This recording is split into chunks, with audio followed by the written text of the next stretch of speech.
Hello my dear friends, कैसे हैं आप सब। आशा करता हूं आप सब बहुत अच्छे होंगे।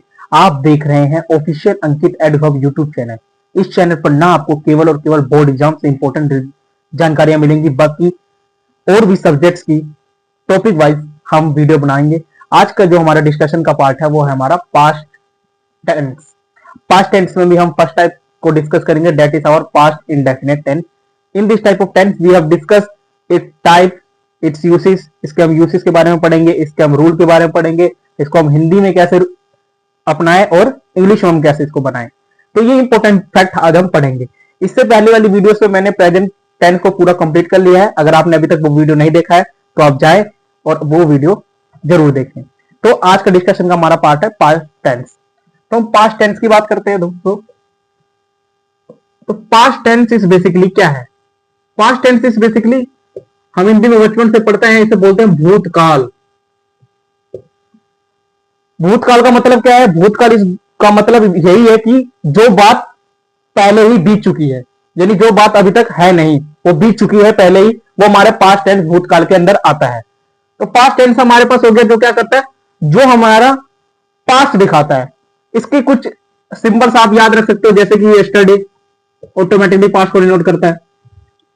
या फिर आप देख सकते हैं डिफरेंट डिफरेंट, मान लीजिए कोई डेट होगी जो कि पास्ट की, मान लीजिए आज 2026 है, अब मैं करूं 2025, तो 2025 अब क्या है आज के कंपैरिजन में, वो क्या चली गई, वो पास्ट में चली गई है। ऐसे एंशिएंट टाइम हो गया,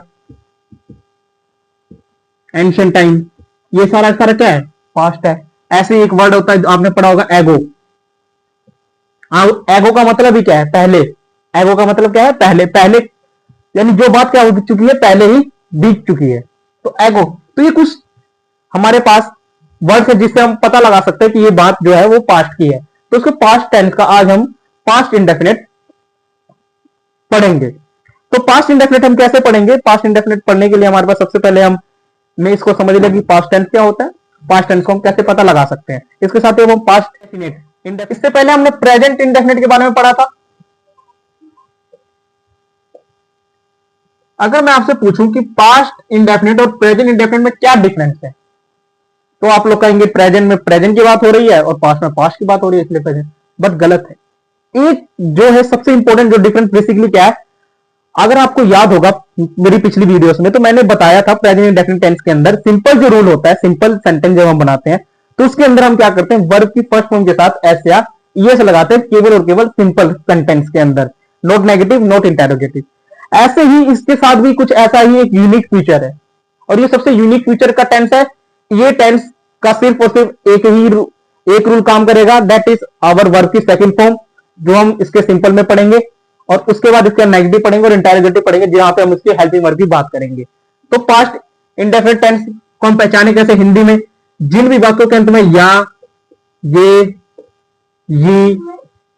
आदि आता है, जिन वाक्यों के अंत में या, ये, ई आदि आता है।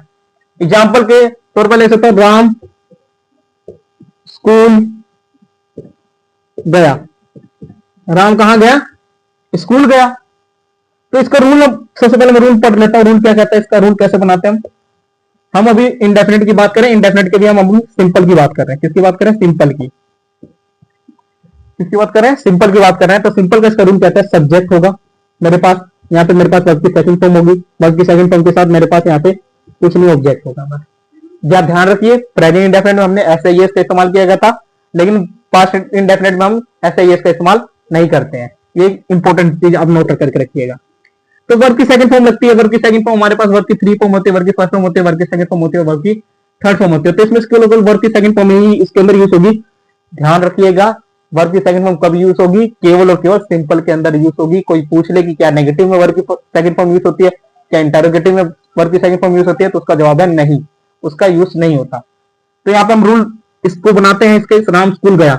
तो राम स्कूल गए, तो राम मेरा क्या हो गया? सब्जेक्ट। गया क्या हो गया मेरे पास? वर्ब। और ये क्या होगा मेरे पास? ऑब्जेक्ट। इसके रूल के हिसाब से बनाएंगे हम। तो राम। अब जाने की इंग्लिश क्या होती है? जाने की इंग्लिश होती है गो। बट यहाँ पे गो तो फर्स्ट फॉर्म होगी, लेकिन सेकंड फॉर्म की बात करें तो गो वेंट, यहाँ पे लिखेंगे वेंट। कहां गया वो? स्कूल गया। बहुत ही इजी सेंटेंस हमने बनाया। और ऐसे ही बहुत सारे आप सेंटेंस बना सकते हो। आप इसके लिए प्रैक्टिस करें, जितनी ज्यादा प्रैक्टिस करेंगे उतनी ज्यादा आपको सेंटेंस बनाने आएंगे ये सब। तो टेंस को लेकर जो डर होता है हमारे मन में कि टेंस बहुत ज्यादा मुश्किल है, बट रियलिटी में टेंस इतनी मुश्किल नहीं है। आप लोगों ने वीडियो देखी होगी, आपको पता चला होगा कि मतलब टेंस जो हमारे मन में रूमर था जो अनिता टेंस को लेकर, तो वो रूमर वगैरह जो हमारा है वो डर, उसको हम नहीं लेकर चलेंगे। डर हमारा खत्म होगा, इसलिए वीडियो बना रहे हैं क्योंकि आपका डर खत्म करना है आपको बेस्ट टेंस पढ़ाकर। तो Ram went to school, Ram school गया। अब मैं इसका एक नेगेटिव भी लेके चलता हूं। तो नेगेटिव में क्या हो जाता है? हमने सिंपल रूल की तो बात कर ली, सिंपल रूल की तो हमने बात कर ली। अब नेगेटिव का रूल देखते हैं। तो नेगेटिव का जो रूल है वो मेरे पास क्या कहता है? नेगेटिव का रूल कहता है सब्जेक्ट होगी, हेल्पिंग वर्ब होगा और प्लस में नोट आ जाएगा और प्लस में ऑब्जेक्ट रहेगा ही रहेगा।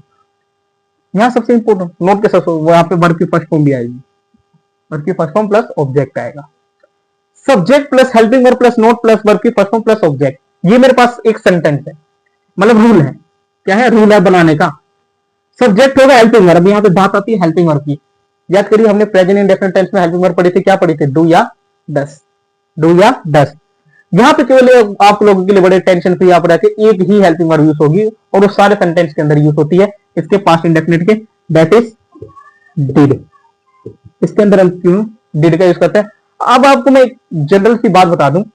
आप लोग कहेंगे कि यहाँ पे हमने सिंपल सेंटेंस में हमने वर्ब की सेकंड फॉर्म का यूज करा, लेकिन जब हम इसका नेगेटिव बना रहे हैं हम वर्ब की फर्स्ट फॉर्म का यूज क्यों कर रहे हैं? तो मैं इसका एक रूल बताता हूं। अगर आपको डू की सेकंड फॉर्म का बारे में पता, डू की सेकंड फॉर्म होती है डिड, डू डिड डन। तो डू की जो सेकंड फॉर्म होती है डिड, तो ये ऑटोमेटिकली सेकंड फॉर्म में यहाँ पे मौजूद है। डिड अपने आप में क्या बता रहा है? पास्ट बता रहा है, और वर्ब की फर्स्ट फॉर्म हम यहाँ पे यूज करते हैं इसके साथ। इसका एग्जाम्पल लेके चलता हूं। Sohan did not complete his work. Sohan ने अपना काम नहीं किया है, सोहन ने अपना काम नहीं किया है, सोहन ने अपना काम नहीं किया है, तो Sohan did not complete his work, Sohan did not complete his work. ऐसे हम इसके इंटेरोगेटिव रूल की बात करते हैं। इंटेरोगेटिव का रूल क्या कह रहा है? इंटेरोगेटिव का जो मेरे पास रूल है, इंटेरोगेटिव का रूल जो मेरे पास कहता है, इंटेरोगेटिव का रूल कह रहा है, क्या क्या कहता है? इंटेरोगेटिव में पड़ेगा हेल्पिंग वर्ब बाहर आ जाती है, प्लस सब्जेक्ट रहता है, प्लस वर्ब की फर्स्ट फॉर्म आ जाएगी, प्लस में ऑब्जेक्ट आ जाएगा। जो मेरे पास है हेल्पिंग वर्ब हम पढ़ के आए हैं, क्या लगेगी? डिड लगेगी। हेल्पिंग वर्ब क्या लगेगी? डिड। तो मैं लिखता हूं क्या राधा ने कपड़े धोए, क्या राधा ने कपड़े धोए, क्या राधा ने कपड़े धोए। अब क्या राधा ने कपड़े धोए, तो क्या अपने आप में क्या बता रहा है? Helping verb. क्या क्या बन जाएगा हमारे पास? डिड बन जाएगा। डिड के साथ मेरे पास सब्जेक्ट हो जाएगा राधा, डिड डिड राधा, और उसके साथ वर्ब की फर्स्ट फॉर्म लगेगी यहाँ पे, wash the cloth, did Radha wash the cloth. Question mark लगाएंगे क्योंकि हमारा प्रश्नवाचक वाक्य है। एक और एग्जांपल लेके चलता हूं, जैसे कि मैं एग्जांपल है कि did they play football, did they play, क्या उन्होंने फुटबॉल खेला, क्या उन्होंने फुटबॉल खेला। तो डिड दे प्ले फुटबॉल, ये एक इंपॉर्टेंट टेंस है जिसका हम यूज कर रहे हैं। रूल पढ़ लिया, इंटेरोगेटिव का रूल पढ़ लिया, तो ऐसे अब हम क्या करेंगे? इसका यूज देखेंगे कि वेयर डिड वी यूज। हमें रूल भी पता चल गया, हमने सेंटेंस भी बना के देख लिए, लेकिन जब हमें यूज ही नहीं करने आएगा तो कैसे हम इसका यूज करेंगे? तो इसका बेसिकली यूज होगा, देखिए ध्यान से समझिएगा इसका यूसेज क्या है। इसके यूसेज उस जगह होंगे कहीं पे भी आपको अगर यस्टरडे दिखता है, एगो दिखता है, जैसे डेट कोई ऐसी जो कि आप नोट कर रही है अपने आप में पास्ट की बात कर रही है, तो वहां पे ऐसे वर्ड आ जाते हैं। जैसे कि मैं लिखता हूं डॉक्टर अंबेडकर डायड इन 1956। अब 1956 क्या बता रहा है? 1956 से अभी 2026 की तो बात नहीं कर रहे हैं। 1956 क्या बता रहा है, अपने आप में पास्ट की बता रहा है। तो ये उसके साथ डॉक्टर अंबेडकर डायड इन 1956 कह सकते हो, 1956 कह सकते हो। तो डॉक्टर अंबेडकर 1956 में मर गए, तो उनकी डेथ हो जाती है 1956 में, तो वो यानी तो हमने लिया डॉक्टर अंबेडकर डायड इन 1956। तो ये पास्ट को बता रहा है। ऐसे में एक और एग्जाम्पल लेके चलता हूं, जैसे कि एग्जाम्पल है Sohan go Sohan went to market yesterday. Sohan went to market yesterday. Sohan went to market yesterday क्या कर रहे हैं, सोहन कल मार्केट गया। कल अपने आप में क्या बता रहा है, पास्ट बता रहा है। कल अपने आप में एक बहुत इंपॉर्टेंट चीज है, कल बता रहा है पास्ट। तो ये हमारे पास कुछ ऐसे एग्जाम्पल हो गए। ऐसे मेरे पास एक और चीज आती है, वो अपनी बहन को बोल के चुप हो दे, बोल के जा एकदम तो पैसा तुम लोगों ने और बैंक का शांति नहीं रखा। तो हमने इसका पहला यूज पढ़ लिया था। पहला यूज इसका क्या कह रहा था, पहला यूज हमारे पास कह रहा था कि हम इसका यूज कर सकते हैं जहां पे भी हमें पास्ट के कुछ सूचांक बोल रहे हैं, यहाँ पे कहां पे कुछ पास्ट के बारे में हमें कुछ बताया जा रहा है। तो ऐसे हम इसका और कहीं कहां यूज कर सकते हैं, एग्जाम्पल के तौर पर हैबिट्स के लिए भी हम इसका यूज करते हैं। हैबिट्स, आप कहेंगे हैबिट्स के लिए, हैबिट्स तो प्रेजेंट का पार्ट, तो इसका हम पास्ट में कैसे यूज कर सकते हैं, हैबिट। मैं बताता हूँ हैबिट्स। अब हैबिट्स कौन सी, याद रखें हैबिट्स वो वाली जो कि आप पास्ट में करते थे, जो पास्ट में तो आपकी हैबिट थी, लेकिन प्रेजेंट में उसका कोई रोल ही नहीं है, प्रेजेंट में उसका कोई रोल नहीं है। एग्जाम्पल के तौर पे ऐसी कौन सी हैबिट थी जो आप पास्ट में करते, इसको मैं एग्जाम्पल के तौर पे बताता हूं। तो इसका एग्जाम्पल ले सकता हूं, he used to play football when he was young. He used to play football when he was young. He used to play football when he was young. He used to play football when he was young. जब वह जवान था तो वह football खेलता था, जब वह जवान था तो वह फुटबॉल खेलता था। तो ये बहुत ही इंपॉर्टेंट वाक्य है। एक चीज याद रखिए, जब वेन का यूज भी इसके अंदर यूज होता है, वेन का बड़ा इंपॉर्टेंट यूज है। यूज टू जो है अपने आप में क्या बता रहा है, ये पास्ट का चिन्ह है, ये ऑटोमेटिकली क्या बता रहा है, पास्ट का। और पास्ट में ये इंडेफिनिट की बात करता है इससे, और किसी की बात नहीं करता, इंडेफिनिट की बात करता है बस। और तो ऐसे हम इसका और यूज कर सकते हैं, जैसे कि कुछ जनरल ट्रूथ के लिए इसका हम यूज कर सकते हैं। इसका हम यूज कर सकते हैं कहां पे, जनरल ट्रूथ के लिए। अब जनरल ट्रूथ के लिए कैसे, जनरल ट्रूथ और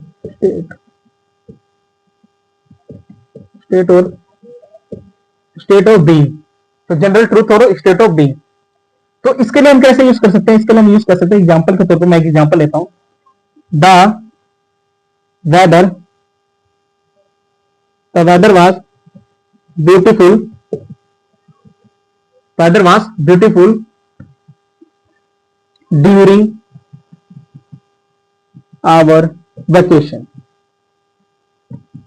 क्या बता रहा है ये, कि द वेदर वॉज ब्यूटीफुल, कि मौसम बड़ा सुंदर हुआ करता था, कब, ड्यूरिंग आवर वोकेशन, हमारे वोकेशन के दौरान। अब वोकेशन के दौरान मान लीजिए वोकेशन अब आने वाले हैं, कमिंग वाले हैं।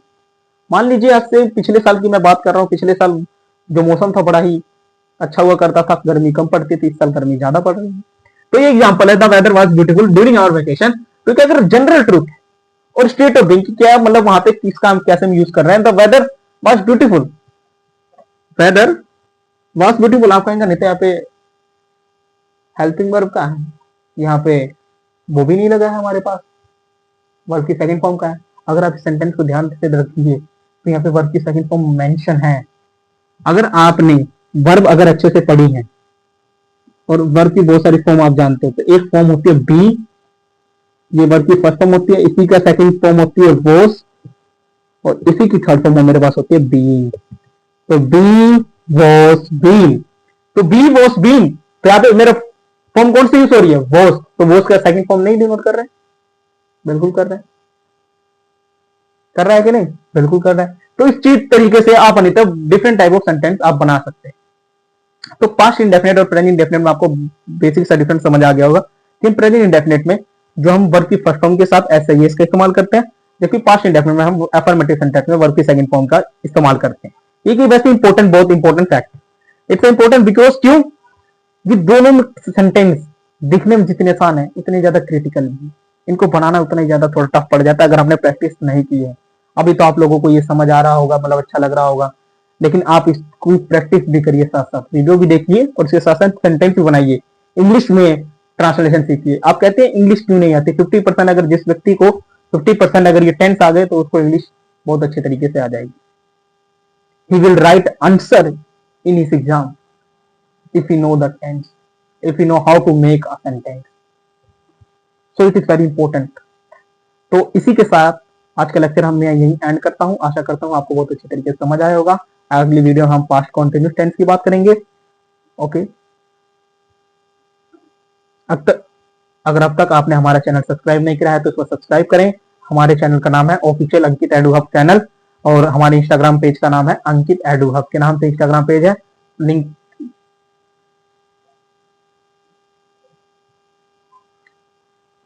डिस्क्रिप्शन में इंस्टाग्राम का लिंक दिया गया है, आप जाएं वहां पे और वहां से जाके आप अपना हमें फॉलो करें और अपना सहयोग ज्यादा से ज्यादा दें ताकि हम और अच्छे से ज्यादा और अच्छा अच्छा कंटेंट आपको लाते रहें कॉन्टिन्यूस, ताकि आप लोगों की पढ़ाई में कोई रुकावट ना आए।